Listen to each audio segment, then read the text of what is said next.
Hi friends, welcome back. तो आज का हमारा वीडियो है उन यूएन पाक बेइज्जती सेशन 4 सेकंड्स।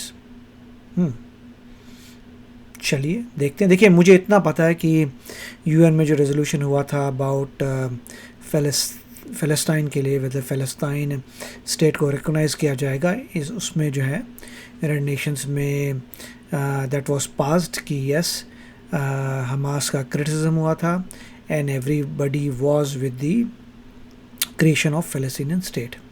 और ऑब्वियसली इसमें इसराइल और यूएस ने ऑपोजिट वोट किया था, but that does not matter because the whole world is on the other side and they do want a Palestinian state, but they also said कि Hamas जो है, nobody wants Hamas will not get the power will go to the Palestinian Authority। तो चलते हैं, देखते हैं इस video में क्या है। और किसी ने क्या खूब कहा, इस मुल्क की अगर किसी दिन बेइज्जती नहीं होती तो इस मुल्क को लगता है कि उस दिन इसने कुछ कमाया नहीं। तो वहां पर जो मॉडरेटर थे उन्होंने न्यूयॉर्क को सिर्फ फिर 4 सेकंड दिए अपनी बात खत्म करने के, सिर्फ 4 सेकंड। और उन 4 सेकंड में कैसे पतलून तो पहले फट चुकी थी, उतर चुकी थी, अब आप समझ जाइए उसके बाद क्या उतरा होगा, पाकिस्तान का कैसे उतरा।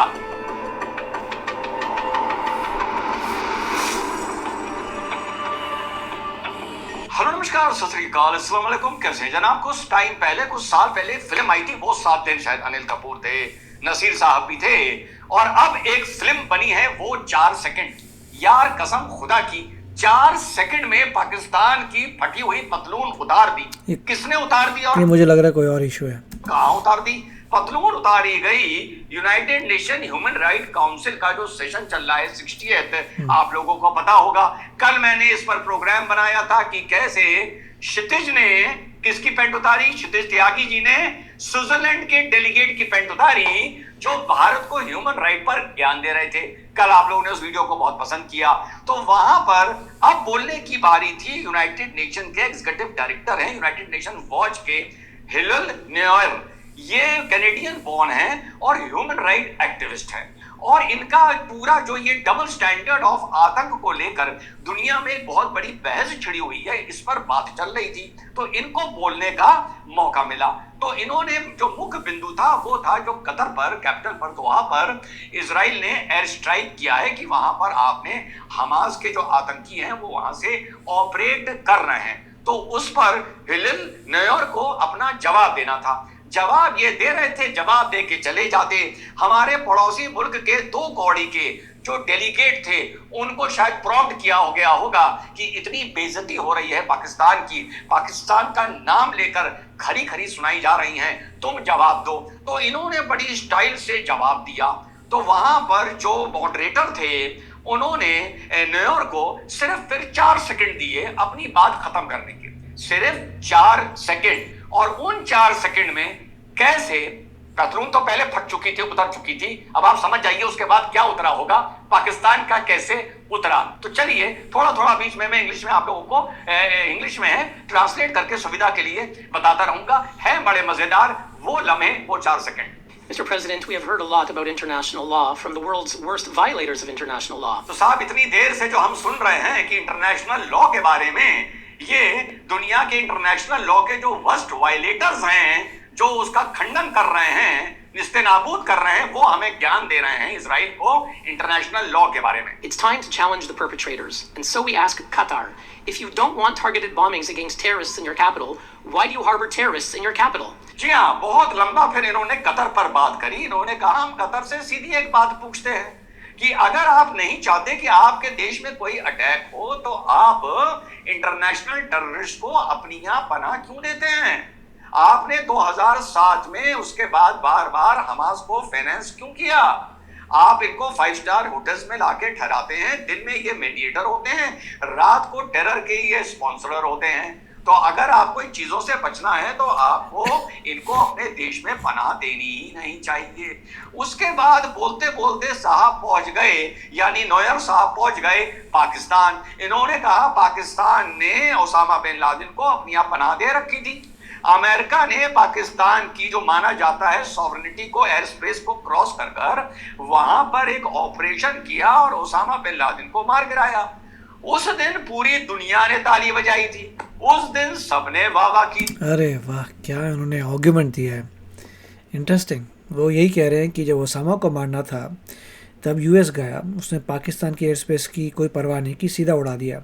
तो वो लोग इजराइल कह रहे हैं हम भी यही कर रहे हैं, हमास था और हमास को हमने जाके उड़ा दिया, मतलब उड़ाने की कोशिश की है, तो इसमें प्रॉब्लम क्या है? That's what they are trying to say. Okay, France ने यह बोला था कि जस्टिस हो गया, किसी ने कुछ बोला था, किसी ने कुछ बोला था। यूरोप चाहता है कहीं पर कहीं ड्रोन अटैक कर देता है, अमेरिका चाहता है कहीं ड्रोन अटैक कर देता है।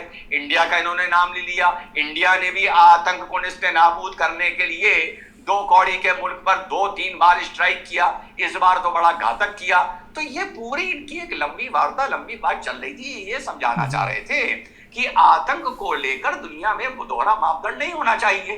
दुनिया में सब लोग आतंक को निस्ते नाबूद करने के लिए किसी भी देश में जहां उनको पनाह दी जा रही है वहां पे अटैक कर रहे हैं। बहुत से लोग जो यहाँ पर कतर के फेवर में बोल रहे हैं, इन लोगों ने भी अटैक किया है। तो जो इजराइल करता है उसके लिए सब इजराइल के पीछे बढ़ जाते हैं। 7 अक्टूबर के लिए भी इजराइल को जिम्मेदार बता रहे थे और हमास को मॉरल सपोर्ट दे रहे थे, वगैरह वगैरह बात चल रही थी। Now, yesterday, Antonio Guterres and French President Macron condemned Israel. But when the U.S. killed bin Laden in Pakistan, the UN chief at the time celebrated that, quote, justice has been done to such a mastermind of international terrorism. France called it a victory for all democracies. We ask both. How is this different? तो उसके बाद भैया दो कौड़ी के भुखरे भिखारी देश का जो प्रतिनिधि वहां पर था, उसे गुस्सा आ गया। उसने कहा कि भैया मेरे देश का नाम लिया जा रहा है इस तरीके से, तो मैं जवाब देता हूं। तो देखिए उसने क्या जवाब दिया।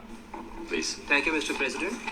While we believe in constructive engagement with the civil society organizations and value their inputs, we urge you to ensure that no speaker violates the principles and purposes of the UN Charter and the territorial integrity of sovereign member states. जी हाँ साथियों, तो उनको जब साहब को गुस्सा आ गया, इन्होंने कहा कि इन्होंने साहब वैसे कभी वहां ऐसा होता नहीं है कि जब एक वक्ता बोल रहा हो तो दूसरा कोई इंटरजेक्ट कर जाए।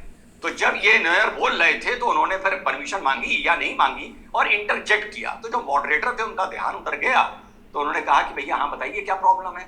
तो इन्होंने एक छोटी सी बड़ी तैयार की हुई तुरंत तत्काल मैसेज आया होगा, स्पीच दी कि आप इस तरह से इस प्लेटफॉर्म को इस्तेमाल ना करिए, किसी दूसरे देश पर इस तरह से कोई आरोप ना लगाइए। मान लो ओसामा बिन लादेन सीतापुर के पास कहीं मिला हो हमारे यूपी में, और ये गलत है और ये गलत है, और उन्होंने इसको अपना तरीके से जवाब देने की कोशिश करी। उसके बाद समय खत्म हो चुका था। समय खत्म हो चुका था तो मॉडरेटर साहब ने नोयर को 4 सेकंड दिए, कहा आप 4 सेकंड में अपनी बात खत्म करिए और आपका समय खत्म हो रहा है, and you can start now.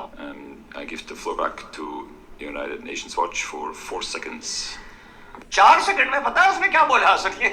And Pakistan is another state sponsor of terror, so we thank Merci, their je contribution. suis dans la porte. And Pakistan is another state sponsor of terror, so we thank their Merci, je suis contribution. dans la porte. सुना 4 second में उसने पतलून उतार दी। पतलून तो पहले उतरी हुई थी, कुछ और उतार दिया कि भैया तुम खुद टेरर के स्पॉन्सर हो। दूसरा मुल्क पाकिस्तान है जो टेरर को स्पॉन्सर कर रहा है। और साथ ही साथ जो कल मैंने आपको क्षितिज त्यागी जी का सुनाया था, तो अब वो फिर ओसामा बिन लादेन की बात शुरू हुई। क्षितिज त्यागी जी ने बात करी कि भारत के खिलाफ किस तरह से एक देश एक टेरर को स्पॉन्सर कर रहा है। इनके डेलीगेट ने उनको रोका कि साहब आप इस तरह से कैसे बात कर सकते हैं, और ये कैसे कर सकते हैं, और वो कैसे कर सकते हैं। तो क्षितिज त्यागी जी ने जवाब दिया, We are compelled once again to address provocations from a country whose own leadership recently likened it to a dump truck. Perhaps an inadvertently apt metaphor for a state that continues to deposit recycled falsehoods and stale propaganda before this distinguished council. जी हाँ साथियों, कह रहे तुम छोड़ो यार, तुम खुद अपने को बोलते हो कि ईटा रोड़ा मलबा ढोने वाली तुम ट्रक हो, तुमसे हम क्या बात करेंगे। तो ये बेइज्जती का मौसम चल रहा है पाकिस्तान का। और किसी ने क्या खूब कहा, इस मुल्क की अगर किसी दिन बेइज्जती नहीं होती तो इस मुल्क को लगता है कि उस दिन इसने कुछ कमाया नहीं। जय हिंद, वंदे मातरम, खुदा हाफिज। देखिए काफ़ी अच्छा वीडियो था। इसमें पहली बात तो ये क्लैरिफाई हुई है कि इसराइल ने क्या कहा। इसराइल ने कहा है कि जब ओसामा बिन लादेन था पाकिस्तान में, सो यूएस गया, यूएस ने पाकिस्तान की एयर स्पेस वायलेट की और ओसामा को उड़ा दिया। उसी तरीके से हम भी कर रहे हैं। हमने कतर की एयर स्पेस वायलेट की और हमने जो है उड़ा दिए हमास के लोग। अब इसमें मज़े की बात यह है कि एक्चुअली एयर स्पेस किसी की भी वायलेट नहीं की गई थी बाय इसराइल। इसराइल ने क्या किया था, इसराइल ने बैलिस्टिक मिसाइल फेंकी थी विच गोज़ इन द स्पेस। तो इसराइल ने पहले क्या किया, रेड सी में गए, वो इसराइल है, दे वेंट टू रेड सी। तो रेड सी से उन्होंने फायर की एक मिसाइल टुवर्ड्स द स्पेस। वो मिसाइल गई स्पेस में और स्पेस से एंटर कर गई in on top of Qatar and सीधा ब्लास्ट कर दिया। तो चलो कतर तो ठीक है, बट जब सऊदी अरेबिया से पूछा गया तो सऊदी अरेबिया ने बोला कि टेक्निकली वी कांट से कि हमारे ऊपर से गई है, क्योंकि air space does not stretch to the space. Qatar के मतलब सऊदी अरेबिया के ऊपर से मिसाइल गई है, but missile at the time was in space, so technically it did not go over Saudi Arabia. So red sea से missile Israel ने भेजी in space, ballistic missile, it went in space और space से सीधी उतरी Qatar के ऊपर, और सऊदी अरेबिया कैनॉट से उसके ऊपर से गई है। जबकि अगर आप सऊदी अरेबिया से ऊपर जाएं, सऊदी अरेबिया के ऊपर स्पेस है, उस स्पेस से गई है, बट यू कांट टेक्निकली से इट। तो यहाँ पे इसराइल ने बहुत अच्छा पॉइंट बोला कि डिफरेंसेस क्यों हैं। उस वक्त तो पूरा वर्ल्ड खुश हो रहा था, इस बार क्यों नहीं हो रहा। और ये भी बोला कि अगर ऐसी बात है तो हमास को क्यों, हमास के लीडरशिप रहती है कतर में, अगर टेररिस्ट को रखोगे अपने देश में तो हम यही करेंगे, दैट वाज आउट। और पाकिस्तान को उन्होंने काफ़ी ज़बरदस्त कहा कि भैया वो भी टेररिज्म करता है। तो बहुत ही बढ़िया था, इट्स अमेजिंग कि 4 सेकंड में उसको ये समझ आया कि एक झटके में बोल देता हूँ कि पाकिस्तान भी टेररिस्ट स्टेट है, and that is all he did. So that was fantastic. तो आपके कमेंट्स क्या हैं बताइए। चलते मिलेंगे अगले वीडियो में, टेक केयर, बाय बाय। तो अगर आप मेरे इस चैनल पे नए हो तो जल्दी से सब्सक्राइब के बटन को हिट करो और बेल आइकन को क्लिक करो, ताकि आपको मेरा जब नया वीडियो मैं लगाऊं आपको उसके बारे में जल्दी से पता चल जाए।